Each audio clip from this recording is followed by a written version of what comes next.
maravilhoso de missões que está acontecendo no Nordeste brasileiro. Que Deus abençoe a todos. Isaías capítulo de número 54. Estamos 3 dias viajando, dormindo pouco, bem cansado, mas Deus é aquele que renova a nossa força, amém? Isaías capítulo 54, versículo 17. Toda ferramenta preparada contra ti não prosperará. Toda língua que se levantar contra ti em juízo, tu a condenarás. Esta é a herança dos servos do Senhor, e a tua justiça que vem de mim, diz o Senhor. Irmãos, eu gostaria de pregar sobre o tema: as 4 ferramentas que se levantam contra a obra missionária. Pode se sentar. Irmãos, nós abrimos aqui a nossa Bíblia no livro do profeta messiânico Isaías. E o livro de Isaías, juntamente com Jeremias, com Ezequiel e com Daniel, faz parte de um grupo chamado de pregadores maiores, profetas maiores da Bíblia. Nós temos aqui uma mini Bíblia com 66 capítulos, o segundo maior livro da Bíblia depois do livro de Salmos. Se nós formos colocar pela quantidade de versículos, Jeremias seria o segundo. Mas quando colocamos pelo número de capítulos, Jeremias tem 52, Isaías 66. Isaías aparece profetizando entre o ano 680 a 740 a.C., aproximadamente 60 anos. Isaías, cujo nome quer dizer o Senhor é minha salvação, filho de Amós, profetizou no reinado de 4 reis: Uzias, Jotão, Acás, Ezequias. Isaías, esse homem a qual o Senhor levantou, que foi conselheiro de reis em Israel, ele teve a sua vida ceifada, ele foi cerrado ao meio pelo filho do rei Uzias, o ímpio rei Manassés. E quando eu abro esse texto, a Bíblia vai dizer que talvez Isaías, olhe para mim por favor, ele tenha escrito esse livro até apenas o capítulo 40. Alguns teólogos contemporâneos não atribuem do capítulo 41 ao 66 ao profeta Isaías.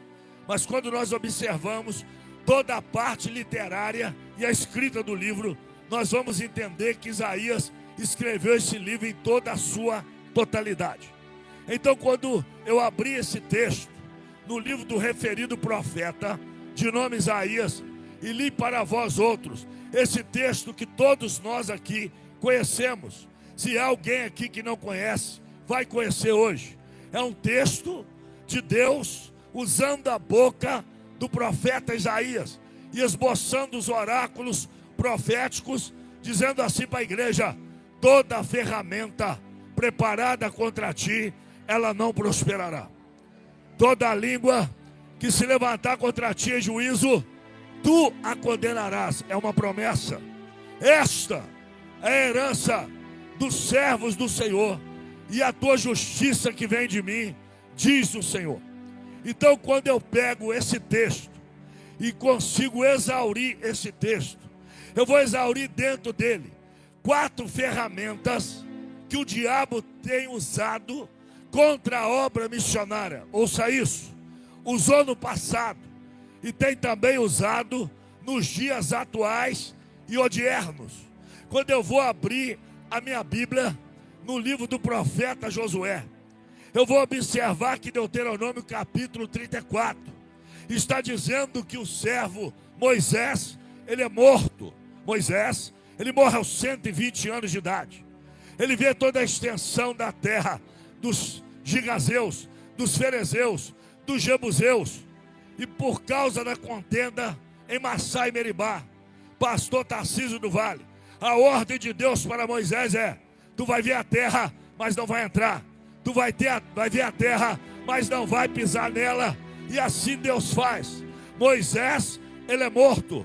E a responsabilidade agora está nas mãos de Moisés, de Josué. Observe que Josué, filho de Num, foi alguém que sempre esteve ao lado de Moisés. Josué, certa feita, quando dois homens, um chamado Eldade e o outro Meldade, olham para Moisés e questionam Josué, porque era um jovem pentecostal. Moisés olha para aqueles dois homens, Eldade e Medade, e diz assim: olha, sente ciúmes por mim, quem dere que não só Josué, mas que toda a congregação de Israel profetizasse. Porque mais profeta na igreja, menos pecado. Mais profeta na igreja, mais milagre. Mais profeta na igreja, mais obra missionária crescendo. E a Bíblia vai dizer que Josué agora, esse homem, ele vai substituir nada mais, nada menos, meu amigo pastor Breno Igor, do que um homem que está orando. E Deus abriu o mar vermelho. Aquele homem orava e Deus mandava pão do céu. Deus tirava a água da dura rocha ou da dura pederneira. Então, quando Moisés morre e é pranteado em Israel por 30 dias, a Bíblia vai dizer que quem vai substituí-lo é nada mais, nada menos do que aquele rapaz que aonde estava Moisés, ele estava. Moisés estava no monte recebendo as tábuas da lei, que foi escrito com o dedo de Deus, e quem estava do lado dele era Josué. Ouça isso. Só que, meu amigo pastor André Lira, eu consigo ver que Josué, ele sentiu dentro de si uma coisa que a gente sente. E o que ele sente medo. A primeira ferramenta que o diabo quer usar contra a igreja e contra a obra missionária é o medo. Por quê? Porque esse jovem, você observa nas entrelinhas, que ele sente medo de dar continuidade, porque ele vai substituir nada mais, nada menos do que um homem chamado Moisés, um grande profeta, a qual o Senhor fala-se: nunca houve em Israel alguém como Moisés, a quem eu falasse face a face. Então Josué, ele vai chegar agora e ele vai sentir medo, mas no capítulo 1, versículo 9, Deus vai chamar Josué e dizer, encorajar Josué e dizer: não te mandei eu. Então somente não temas, não te espantes e nem te atemorizes. Pega na mão dessa pessoa que está do teu lado aí. Porque eu, Senhor teu Deus, eu sou contigo aonde quer que você andares. Eu estou no Rio de Janeiro, o Senhor está comigo. Eu estou no Nordeste, levanta a tua mão, o Senhor está comigo. Eu estou na região Centro-Oeste, o Senhor está comigo. Eu estou no Sul do Brasil, o Senhor está comigo. Eu estou no Sertão, o Senhor está comigo. Olhe para duas pessoas e diga: Ele está contigo.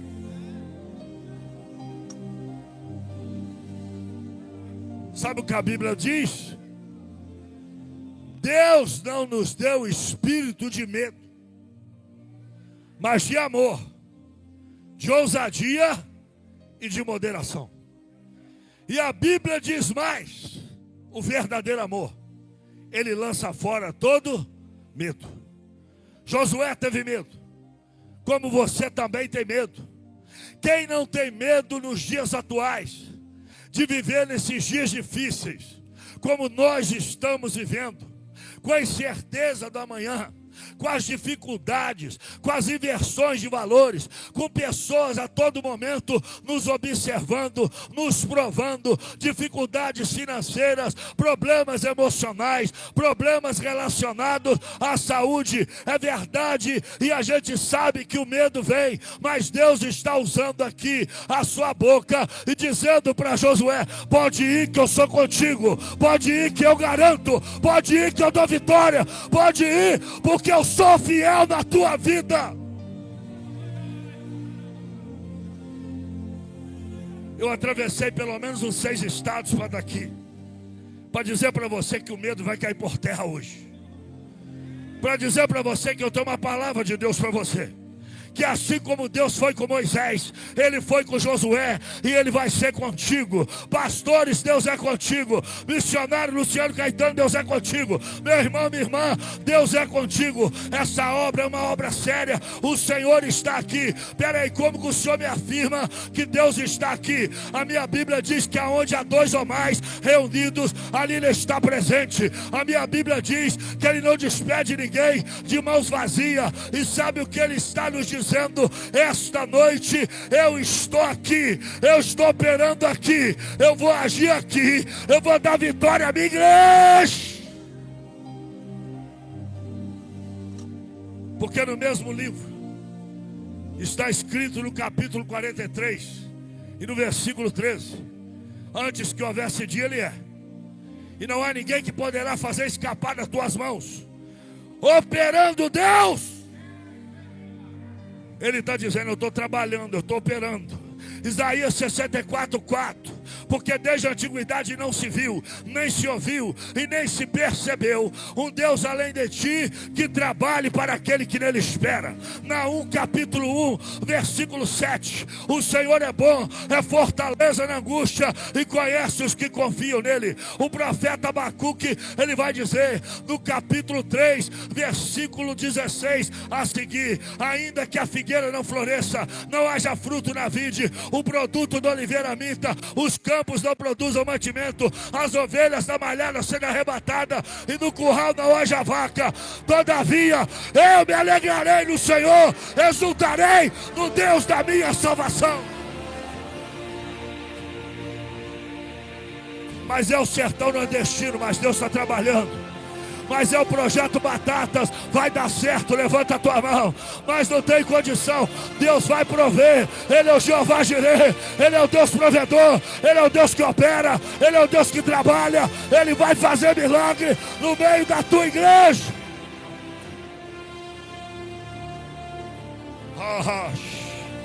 Eu estou sentindo uma presença aqui. Eu não sei como que tem gente que não adorou Deus ainda aí.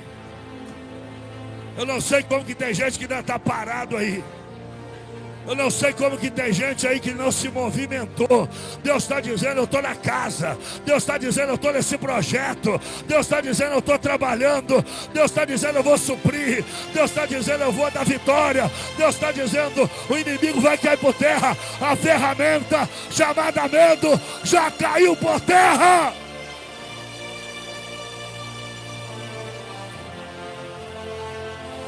Deus está dizendo para mim que Ele está arrancando medo até o fim do culto, pastor Luciano, de pessoas que estão com medo de ajudar aqui, porque acha que vai faltar lá. Deus manda dizer: pode vir que eu garanto. Pode vir que eu garanto. Pode vir que eu garanto.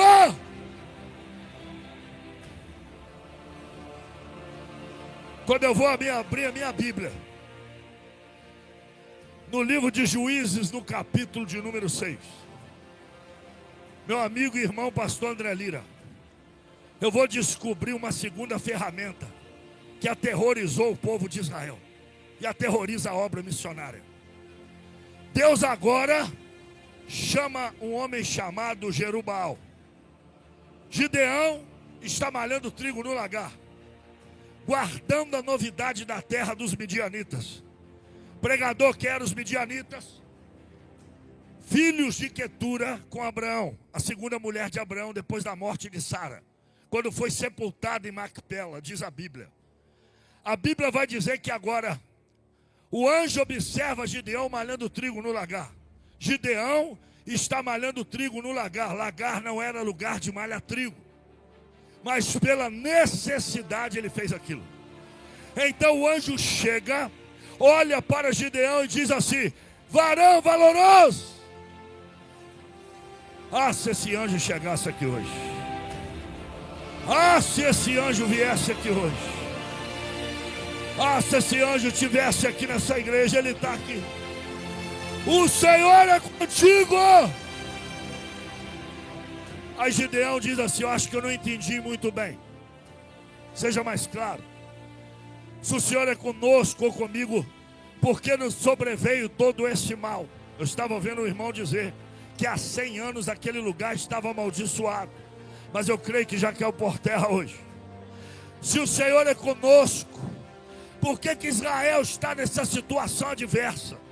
Tem gente perguntando se o Senhor é comigo, porque meu marido foi embora. Se o Senhor é comigo, porque meu filho está nas drogas. Se o Senhor é comigo, porque eu me encontro desempregada. Se o Senhor é comigo, porque eu me encontro nessa situação financeira desagradável. Se o Senhor é comigo, porque o médico me deu uma sentença de enfermidade que não tem jeito. Então ele vai fazer prova com Deus. Ele pega um lenço bonito como esse, ele vai na eira, ele faz isso. Se eu acordar de manhã e o lenço estiver molhado e do lado seco, eu vou saber que Deus está comigo. Opa, está molhado, está igual o lenço de pregador pentecostal. E do lado está seco. Espera aí, primeiro sinal de Deus. Deus falou, pastor André, que ele está comigo.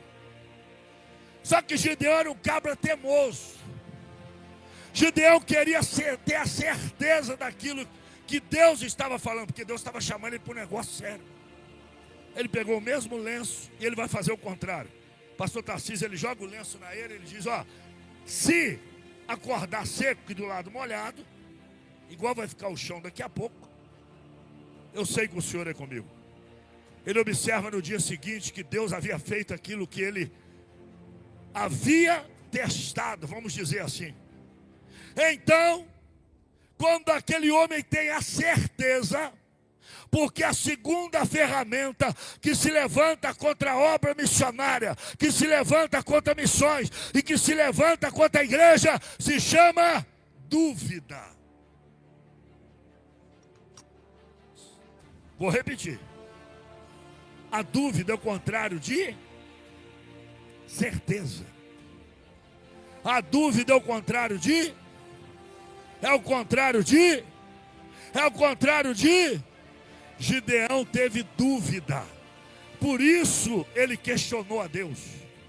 Gideão só teve a certeza quando ele pega aquele negócio e ele vê que Deus havia feito aquilo a qual ele se propôs. A Bíblia vai dizer então que ele pega os seus moços, vai subir as montanhas e vai derrubar os altares de Baal. A Bíblia vai dizer que vão bater na casa de Gideão e chamar o seu pai e dizer, traga teu filho para fora. Aí ele vai dizer, se Baal é Deus, que contenda por si. Se Baal é Deus, que contenda por si. Gideão vai ser levantado para lutar contra o sistema, contra aquela situação adversa dentro de Israel. Agora ouça isso, Gideão ele reúne 32 mil pessoas, mas quando ele reúne aquele povo, Deus olha e diz assim, Gideão, há muita gente contigo.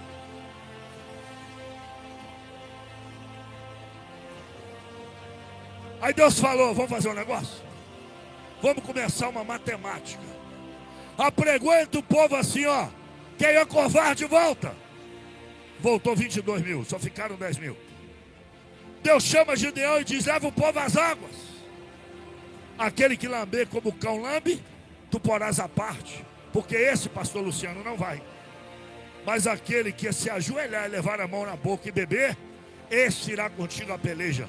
Só ficaram 300. Onde estão vocês aqui? Deixa eu ver. Não vou repetir, acho que você não ouviu. Onde estão os 300 aqui? 300. Minoria. Deus não conta com quantidade, Ele conta com quali. É por isso que esse projeto vai acontecer, porque aqui tem gente de qualidade. Aí, pastor André, Deus diz assim, eu vou diminuir mais ainda. Divida 100 de cântaro, divida 100 de tocha, divida 100 de trombeta. Olha o que Deus fez. De 32 mil sobraram 300 dividido. 100, 100, 100. Olha o que Deus vai fazer. Gideão está achando que o Senhor vai vir, vai botar aquele povo para lutar. Gideão acha que Deus vai trabalhar de uma forma, só que o Senhor vai trabalhar de outra. Deus manda e dá uma ordem. Quando o povo tocar a buzina, adoração. Quando o povo quebrar o cântaro, adoração. Quando o povo, a lamaçúria, acender a tocha. Levanta essa tocha, acende ela. Toca essa buzina, abre a tua boca. Aplauda ao Senhor, quebra o cântaro.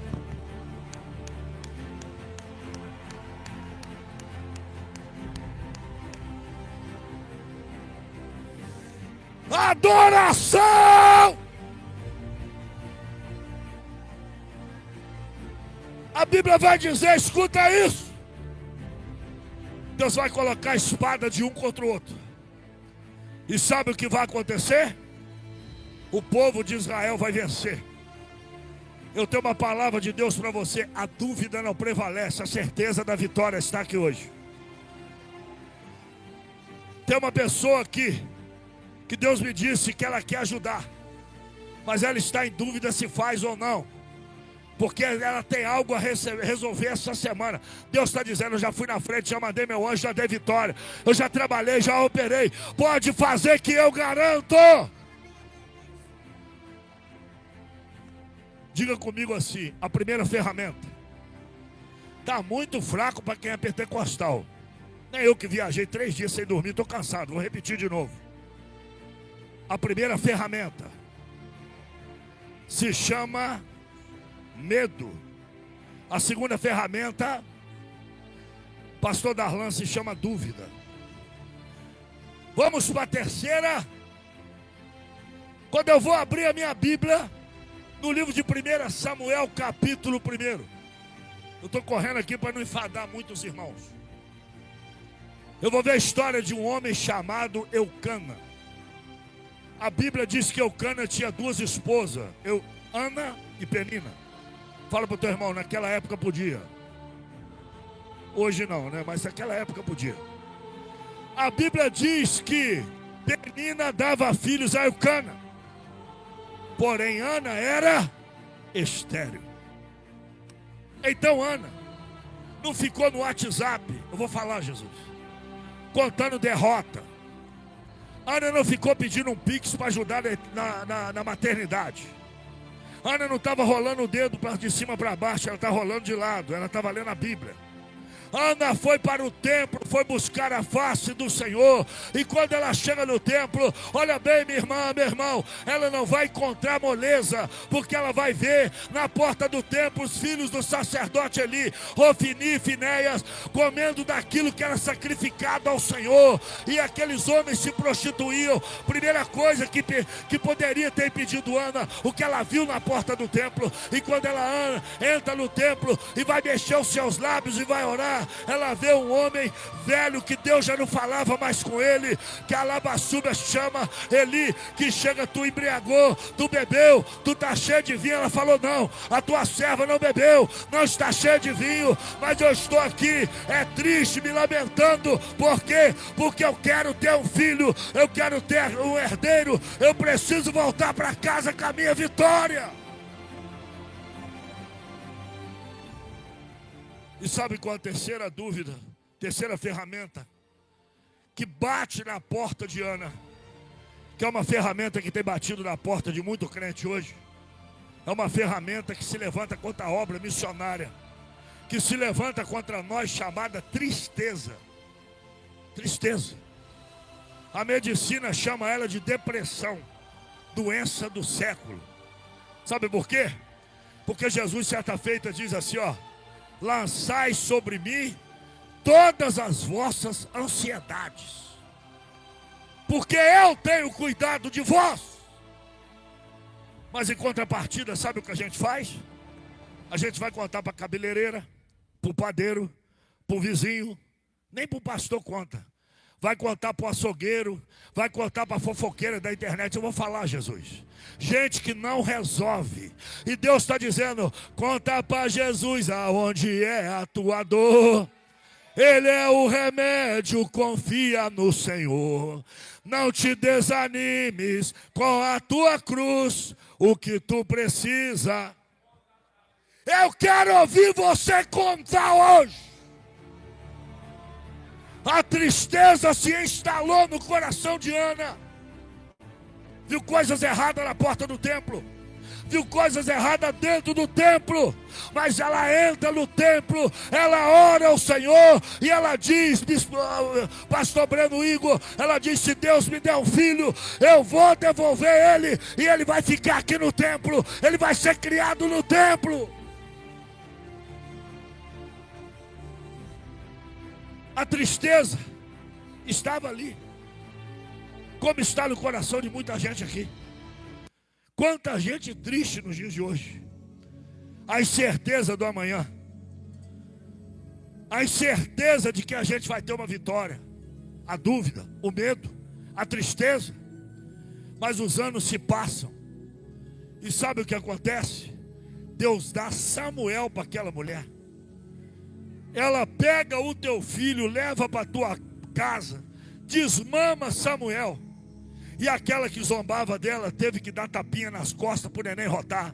Aquela que zombava dela teve que cortar um biquinho de Samuel. Aquela que zombava dela teve que dar mamadeira para Samuel. Aquela que zombava ela teve que cuidar de Samuel. Sabe por quê? Porque Deus está dizendo em Neemias capítulo 8, versículo 10: não vos entristeçais, porque a alegria do Senhor é a vossa força. Não, você não entendeu. Tira essa tristeza do rosto. Dá um sorriso para alguém que está do teu lado e diga assim, carinhosamente: já está resolvido. Pastor André Lira, Jesus lá no Calvário, ele diz assim, ó: já está consumado. Sabe o que Jesus está dizendo? Eu já fui na frente, mandei meu anjo e resolvi. Você não vai dar glória? Vai ficar parado aí? Vou repetir: você vai ficar na porta do templo igual Rofini e Finés, ou vai ficar se lamentando igual Eli dentro do templo? Deus está dizendo: aproveita o tempo, busque ao Senhor, que o teu Samuel está chegando aí hoje. Quanta gente perdendo tempo, quanta gente que vem para a igreja para observar, quanta gente que vem para olhar o erro. Eu fui para olhar o pregador que errou. Você viu que ele errou? Ele trocou o nome. Eu fui para olhar o quanto o irmão pediu oferta. Eu vou falar. Eu fui para olhar porque tinha pregadores de fora. E eu fui olhar o homem. Deus está dizendo: não olha para o homem, não, olha para mim. A igreja perfeita não está na terra para a gente viver nela. Nós temos que morrer para o céu. Aonde tem homem tem erro, aonde tem um homem tem falha, aonde tem um homem tem problema, mas aonde tem Jesus tem solução, aonde tem Jesus tem vitória, aonde tem Jesus tem alegria. Minha senhora, a senhora de verde aí, Deus está dizendo para a senhora que está botando, é a senhora mesmo, olha para mim, Deus está botando alegria no teu coração hoje. A senhora de verde aí atrás, de esperança, passou a mãozinha aqui, ó. Deus está dizendo: eu visito a tua casa, eu visito os teus e dou vitória. Alabaxando rebla flasse, que eu elevaio. Salmo 46, 10. Aquietai-vos e sabei que eu sou Deus. Alegria. A noiva precisa de alegria. A noiva que vai deixar a terra tem que subir dando glória. A noiva que vai subir e encontrar com o seu noivo nos ares precisa ter alegria. Se o pastor Darlan, que vive no estado que está enfrentando uma adversidade tremenda no Brasil, que é o Rio Grande do Sul, olhasse para os problemas que ele deixou, ele não estava aqui hoje. Se eu fosse olhar para a minha condição, esses homens que estão aqui, eles não estariam aqui hoje. Nós estamos vivendo dias difíceis. A apostasia está aí, o esfriamento está aí, a inversão de valores está aí. As pessoas estão sorrateiramente começando uma perseguição contra a igreja. Os crentes daqui a pouco não serão mais tolerados na terra. A coisa está estreita, está difícil, o caminho está se apertando cada dia mais. Mas Deus está dizendo: se alegre, se alegre. Olha para o alto quando acontecer essas coisas, porque a vossa redenção está próxima. Está difícil, mas Jesus resolve. Há 2 semanas atrás, antes de ir para São Paulo para viajar para cá, eu fui fazer uma visita no hospital no Rio de Janeiro, do lado da rodoviária Novo Rio, no INCA. Quem já ouviu falar do INCA? Instituto Nacional do Câncer. E eu fui orar por um amigo meu, desviado da igreja, um presbítero. Subia muito monte comigo. Câncer na garganta, estado terminal. A mãe dele me ligou, pagou até minha passagem. Falou: pastor Luciano, vai no INCA, ora pelo Sebastião, porque eu não sei quanto tempo ele vai durar. E ele não quer voltar para Deus, ele está revoltado. Ele já falou que vai morrer. E ele quer ir para o inferno, porque Jesus abandonou ele. Quando você chega na porta daquele hospital, olha para mim. Você sente cheiro de morte. Você vê pessoas com sonda, cadeira de roda. Você vê pessoas mutiladas, sem partes do seu corpo. Você vê um ambiente de tristeza, de angústia. Um ambiente de gente pedindo oração e dizendo: eu quero morrer. Eu não quero ficar aqui. Enquanto muitos estão procurando honra, grandes altares, esses lugares estão procurando pessoas que vão lá orar por elas. Eu vou falar, vai machucar um pouquinho, mas meu negócio é com Deus. Tem muita gente procurando honra para si. E o maior profeta que existiu, João Batista, ele falou: olha, o importante é que o senhor cresça e que eu diminua. Estamos vivendo uma geração que quer resultado, mas não quer processo. Quer vitória, mas não quer pagar o preço. Quer ser chamado de geração de Daniel, mas não quer cova. Quer ser chamado de geração de Abraão, mas não quer levar Isaac a Moriá. E quando eu orei por aquele senhor, ele falou comigo: pastor, não quero mais viver. Eu falei: se você não quer, Deus vai respeitar, mas volte para Jesus. E ele, com uma lágrima no rosto escorrendo, ele falou: pastor, ore por mim que eu quero voltar para Jesus. E eu orei por ele. Eu acabei de orar por ele, preguei o primeiro ônibus que eu tinha ter que ir para São Paulo. E fui embora. E quando eu entrei no ônibus para ir para São Paulo, a mãe dele me ligou, foi questão assim de umas 6 horas. E disse: pastor, o que aconteceu naquele hospital? Eu falei: minha irmã, eu orei pelo seu filho, ele voltou para Jesus. E ela chorou e falou com a voz embargada: que bom, porque o médico acabou de me ligar, o Sebastião partiu para a glória. Há 5 anos atrás, a minha esposa entrou dentro de um hospital, na cidade onde eu morava, de Volta Redonda, no Rio de Janeiro, com diagnóstico de câncer, diagnóstico de leucemia. Os médicos falaram que ela tinha uma doença degenerativa, lúpus eritematoso. Eu estava no monte, na cidade de Arrozal, acampado com mais 2 pastores orando. E minha sogra me ligou no monte, eu estava num propósito de 3 dias sem comer nada e orando. E a minha sogra, dona Alcina, falou: Luciano, acho melhor você descer daí onde você está. Porque a crise acabou de ser levada para o hospital e a situação não está bem. Meus amigos conhecem aqui minha esposa, o pastor André Lira, o pastor Breno, o Igor. Eu desci, fui para o hospital do Retiro e fui conversar com o hematologista, doutor Lula. E ele falou: o senhor é pastor, o senhor crê em Deus? Eu falei: eu creio. Olha, eu acho que o senhor deve começar a orar, porque a situação da sua esposa não é boa, não. A sua esposa está com pneumonia nos 2 pulmões e pior, o hospital não tem nem o dinheiro para comprar o antibiótico, que era Keflex 500, que ela precisava tomar. A sua esposa está com o coração grande. A sua esposa está com lúpus eritematoso. Me levaram para um cirurgião e ele falou: sua esposa tem pouco tempo de vida. Eu dobrei meu joelho dentro daquele hospital. E com a lágrima no rosto eu falei com Deus: Deus, o Senhor não me deu uma esposa para matar ela, não. O Senhor me deu uma esposa para fazer a obra comigo e caminhar do meu lado. Na mesma hora veio aquele refrigério. E o Espírito de Deus falou assim no meu coração: se aquieta, ela está nas minhas mãos. Eu vou repetir, você não deu glória porque a esposa não é sua, senão você dava. Se aquieta que ela está nas minhas mãos.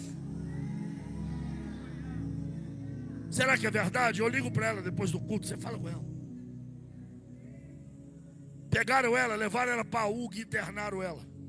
Eu estava de férias no meu serviço, hoje eu já sou aposentado. E Deus falou, você não fez um propósito no monte 3 dias comigo? Quebrou por quê? Pega a sua barraca e sobe de novo. A minha sogra, que não é crente, hoje é, virou para mim e você falou, você é o pior marido do mundo. Você vai abandonar sua esposa no hospital e vai para esse monte. Aí ela não era crente.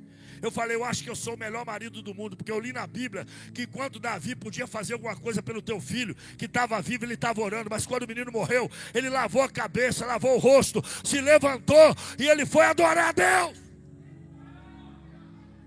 E eu fui para lá, sozinho. E fiquei 3 dias, desliguei o celular, na época não existia o WhatsApp. E quando eu liguei o celular, cheio de mensagem. Uma delas, a sua esposa fugiu do hospital, está em casa. A mulher é doida, pastor André. É pior do que eu. Cheguei em casa com o camisolão do hospital, com o braço sujo de sangue, tirou aquele monte de coisa. Falei, filha, você tem que voltar para o hospital. Ela, não volto, prefiro morrer em casa do seu lado. E a propósito, você estava onde? Eu falei, eu estava no monte orando por você. E ela falou, não volto. Falei, tudo bem, eu peguei, fui no hospital, conversei com o médico, levei, pedi perdão por ela ter saído. E também chamei a atenção do hospital por ter deixado ela fugir. Responsabilidade. Conversei com aquele médico. O médico falou, vou pedir novos exames, e ele pediu. Naquele período que ela ficou no hospital, entre 4 a 5 dias, ela foi contando para mim, naquela época eu tinha um cadete verde, um carrinho, que eu viajava para todo lado fazendo a obra de Deus. E ela foi falando comigo, olha, eu preguei para uma moça que estava com leucemia, e aquela moça ela morreu, mas ela aceitou Jesus. Eu preguei para uma pessoa que estava com vírus HIV, e aquela pessoa morreu aí, alguns dias depois, e aquela pessoa aceitou Jesus. Olha, eu preguei para uma médica que estava no hospital, porque eu dei um calazo, um negócio no meu olho, tipo um furúnculo, e aquilo se curou sozinho enquanto eu orava, e aquela médica que era espírita falou, verdadeiramente o sangue de Jesus tem poder, eu vou na igreja da senhora, porque esse Jesus que a senhora serve é bom. Eu cheguei, sentei do lado do médico, e o médico pediu uma bateria de exame e deixou ela em casa. Passou um monte de medicamento, sulfato ferroso e mais um monte de coisa. Depois de uma semana eu apreensivo, jejuando direto. A calça já estava até caindo de tanto jejum. Eu voltei ao médico e ela em casa. E quando o médico abriu o exame, ele falou, pastor, o que está acontecendo? Eu falei, não sei. O senhor está tratando dela onde? Falei, não, estou tratando em casa, conforme o senhor mandou. Sabe por quê? Eu tenho umas notícias para dar para o senhor. A primeira, a anemia dela não tem mais, acabou. Eu vou dar um glória maior do que você, porque a esposa é minha, tá? Aquela suspeita de leucemia, parece que não existe mais. Aquela doença que suspeitaram que é o lúpus eritematoso, não passa nem perto. Eu já fui dando glória, né? Já fui começando a marchar na frente do médico. Já fui dando lugar ao varão. Já fui adorando a Deus. E ele falou, sabe aquela pneumonia? O pulmão dela está limpo. O que o senhor fez, pastor? Falei, doutor, se eu falar, o senhor vai mandar me prender. Eu falei, por quê? Ele falou, por quê? Porque a mulher maluca, no mês de julho, aonde a gente batizava nossas ovelhas na chácara do Ingá, a mulher me manda levar ela no mês de julho, no dia 7, uma friagem danada, e falou assim, se Deus curou na mão de lepra, me enfia 7 vezes nessa água gelada que Deus vai me curar. E aqui, não se escandalize não. Eu subi um monte com ela. Aquele negócio que ela tinha no olho chamado calásio. Ela falou, eu quero ver se você é meu pastor, é meu marido e tem fé. Cospe no chão e faz o que Jesus fez. Faz lodo e passa aqui que ele vai me curar.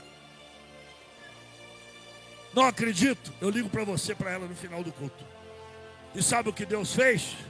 Deus curou ela com um propósito, salvar 4 pessoas que iriam morrer sem Jesus no hospital. A Bíblia vai dizer assim, porque essa leve e momentânea tribulação, levante a mão, ela produz para vós um peso de glória muito excelente. Talvez você não está entendendo. Talvez você está questionando por que você está passando por uma situação. Deus está dizendo, tudo que eu faço eu tenho propósito. Olhe para quem está do teu lado, deixa essa pessoa dormir. Diga: Deus tem propósito na tua vida. Deus tem propósito na tua chamada. Olhe para essa pessoa do teu lado e diga: Deus vai mudar teu cativeiro, vai mudar tua história. Pastor Regis Silva, eu vejo Deus enxugando lágrimas do olho de crente aqui e trazendo alegria hoje. Só quem acredita nisso, levante a tua mão e dê glória a Deus.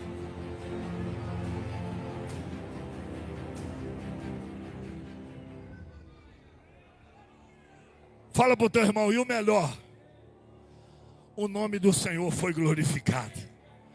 Bate palma para Jesus, por favor. Fala para o teu irmão: assim vai ser na tua casa. Diga para ele: assim vai ser na tua vida. Diga para ela: Deus vai fazer acontecer. Diga para ele: Pastor Luciano, Deus vai suprir. Se tranquiliza, Deus está no negócio e tem vitória. Deixa eu pregar, já vou acabar. A última ferramenta. Essa é difícil. Pergunta para mim, por quê? Pergunta por quê? Porque ela não vem de fora, ela vem de dentro. E o que vem de dentro é pior, né? José não imaginava que os seus irmãos queriam fazer o que fizeram com ele. Davi não imaginava que os seus irmãos que estavam do seu lado eram seus inimigos. Me ajude a pregar, por favor. Pastor Tarcísio, essa semana me falou uma coisa que não saiu do meu coração. Eu falei: esse cabra é bom. Ele falou assim: nós estamos do mesmo lado, a gente joga do mesmo time. E se a gente joga do mesmo time, fala para o teu irmão, não tem porquê a gente ficar brigando. Você não vai dar glória a Deus não, irmão? Quem prega melhor? Jesus. Quem louva melhor? Levanta a tua mão, Jesus. Quem ora mais? Jesus. Quem contribuiu mais? Foi o Espírito Santo que tocou em você. Cada um contribua segundo o propósito do teu coração, não por tristeza ou com necessidade, porque Deus dá àquele que dá com alegria.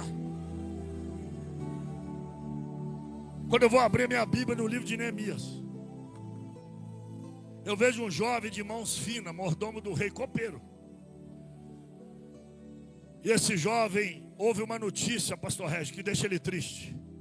Ele recebe um moço chamado Anani. E ele faz a seguinte pergunta: como que está Jerusalém, a cidade do sepulcro de meus pais? E ele diz assim: a notícia não é boa não. Os muros estão derribados e as portas queimadas a fogo. Está parecendo até o sertão nordestino. Mas Neemias não se apavorou. E Neemias, ele estava em Suzã, fortaleza, a 1.500 quilômetros de Jerusalém. Diga comigo assim: Neemias nunca esteve em Jerusalém, mas Jerusalém estava no coração de Neemias. Vou repetir, tem gente que não entendeu. Tem gente que está na internet, não está aqui, mas você pode ajudar daí. Vou repetir, porque vai chegar ajuda aqui, Deus está me revelando. Tem gente que não pode ir, mas ajuda. Tem gente que não pode ir, mas ora. Tem gente que não pode ir, não critica. Tem gente que não pode ir, ajuda quem vai. Vamos parar com esse negócio de pregar amor aqui, viver outra coisa ali fora. Vamos parar com esse negócio de pregar comunhão aqui e viver a descomunhão aí fora. Vamos parar com esse negócio de dizer que a gente está do mesmo lado, mas as nossas atitudes não condizem com isso. Neemias some 3 ou 4 meses e aparece no capítulo 2, aonde o rei chama, observe e diz: Neemias, por que está triste? Não é isso senão tristeza de coração. Sabe qual é a resposta? Como estaria eu alegre se Jerusalém, a cidade do sepulcro de meus pais, está destruída, os muros derribados e as portas queimadas a fogo. Ele não está triste porque o carro estragou, porque não ganhou na loteria, porque, aliás, crente nem joga nisso. Ele não está triste porque perdeu no tigrinho, não, crente nem faz isso, porque perdeu o apartamento. Ele está triste porque ele está vendo a cidade dos seus pais ser destruída.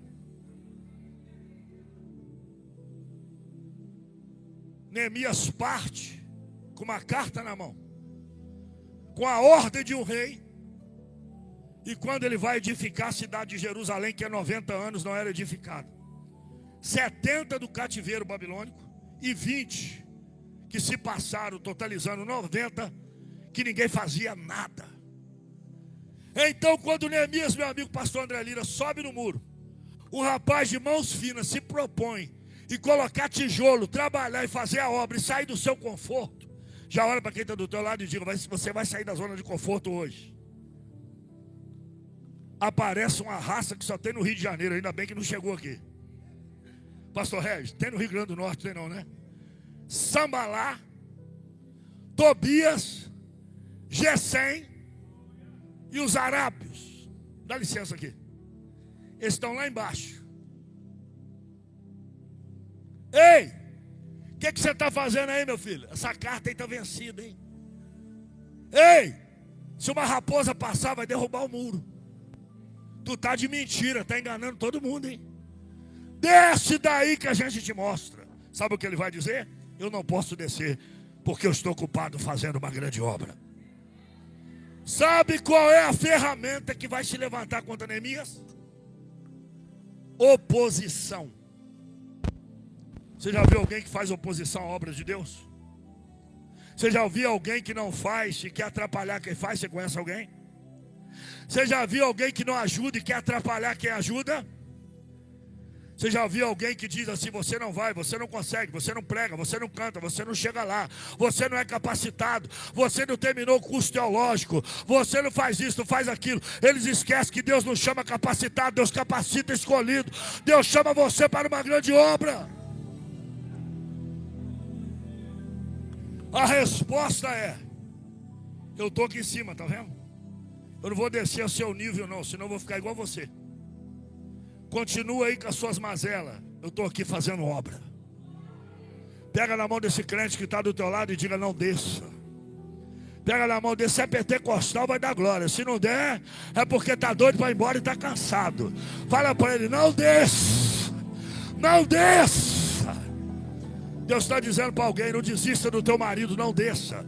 Deus está dizendo para alguém: não desista de orar, não desça. Deus está dizendo para alguém: não desista do teu filho, porque o traficante não desiste, não desça. Deus está dizendo para alguém: não desista dessa obra, porque Deus está aqui.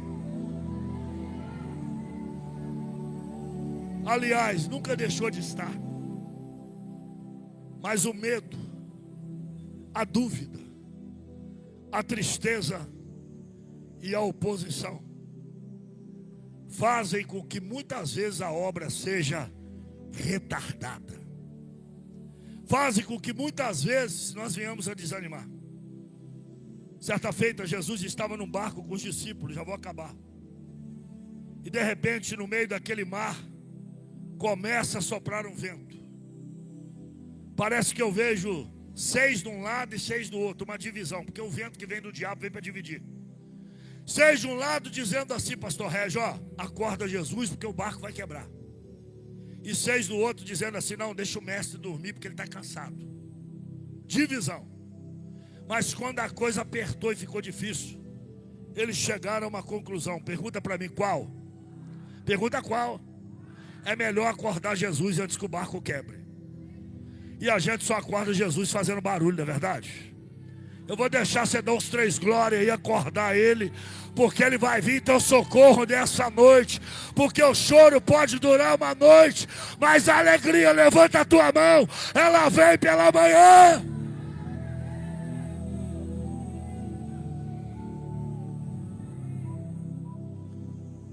A minha esposa está bem hoje.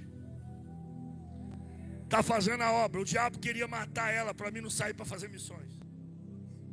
Mas sabe por que eu estou aqui? Porque enquanto eu fazia a obra, meu Deus cuidava dela. Enquanto você está com a mão no muro, Deus está jogando inimigo por terra.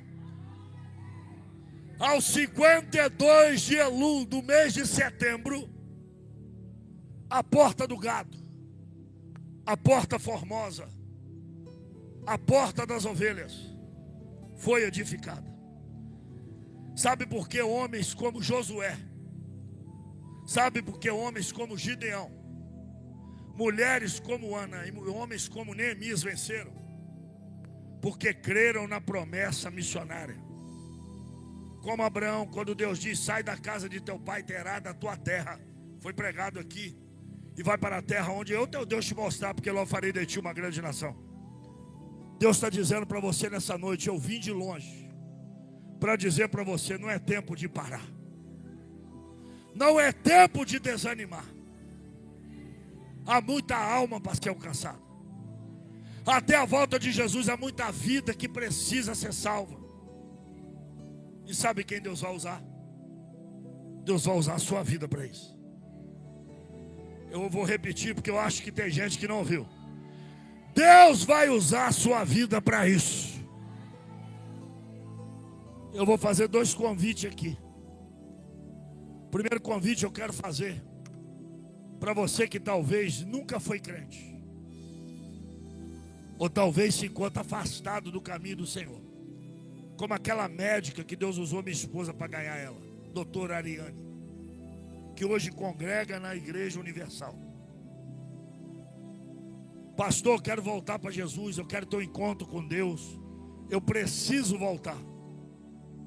Se tem alguém assim nessas condições, levante a tua mão que eu quero orar por você.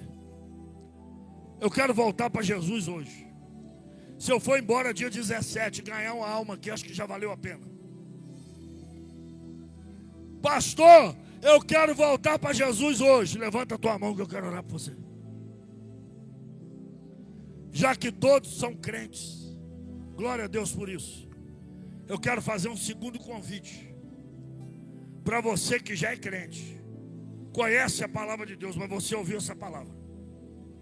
Em determinado momento da tua vida, o medo, a dúvida, a tristeza e a oposição tem batido. E você diz: pastor, eu preciso de um reforço para me sair daqui hoje. Porque eu tenho certeza que Deus vai mudar a minha vida e vai me dar vitória. Se você precisa desta força na tua vida, sai do teu lugar e vem aqui à frente que eu quero orar por você. Rápido. Sai do teu lugar e vem aqui à frente que eu quero orar por você. Rala baixa. Não fica com dúvida não, é com você que Deus está dizendo. Tira a tristeza e vem.